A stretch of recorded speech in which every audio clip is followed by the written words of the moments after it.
Hello po, ako po ang inyong Lola Quintosera, ang lola niyong daldalera, pero hindi naman masyadong chismosa. Konti lang. Ako po ang sumulat ng librong Rich Mom, Poor Mom, ang patolohiya patungkol sa problema sa pera. Ang kwentong ito po ay tungkol sa aking poor mom na nakulong po sa kasong estapa nung ako po ay 16 na taon lamang. At dahil nga po nakakulong ang aming breadwinner, napilitan po kaming makitira sa loob ng kulungan. Sa loob ng 6 na taon, labas-masok po kami doon ng aking maliit na kapatid. At dahil nga po paborito ko ang aking nanay, naman ako po ang pagiging utangera niya. Kaya muntik na rin po akong makulong. Mabuti na lamang po nagpadala ang Diyos ng aking rich mom na naging mentor ko po kung paano ko pangangalagaan ang mga biyaya at provision na bigay po ng Diyos. So, ang babasahin ko po sa inyo ay page 16 kung saan nahuli po ang aking nanay at nakulong at nakasama po kaming magkapatid sa loob ng kulungan. Life in full circle. Tanda ko pa ang itsura ng babaeng incheck na kumatok sa aming inuupahang barong-barong. May kasama itong 2 maaangas na lalaki. Andyan ba ang nanay mo? Tanong nito nang sumilip ako sa may pintuan. Wala po, alanganing sagot ko. Ang bilin kasi ni poor mom, pag may naghahanap sa akin, wala ako. Kaso, naunahan ako ng takot, kaya nahalata ang aking kabululan. Paihinga ako, sabay pasok ng incheck sa aming inuupahang kwarto. Ayon, huli kabalbon ang nanay ko.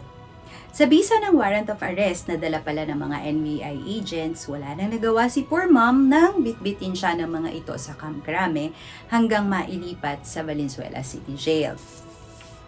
12 years later, ako naman ang may warrant of arrest sa parehong kaso.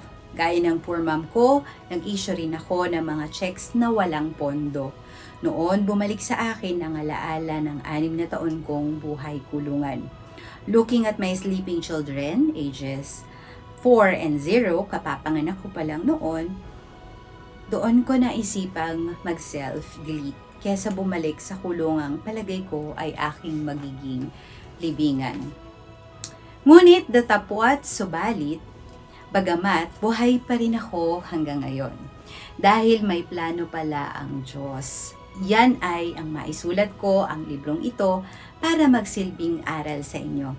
Kung iisipin mo, pera ang pinakamadaling problema kasi sa totoo lang, maiipon mo ito at pwedeng kitain. Yet, bakit ang daming nagpapakamatay kapag problemang pera na ang usapan?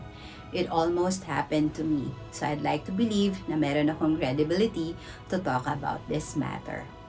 Alam nyo, ang naging realization ko, hindi problema sa pera ang dahilan kung bakit pinipili ng ilan na tapusin ang kanilang buhay.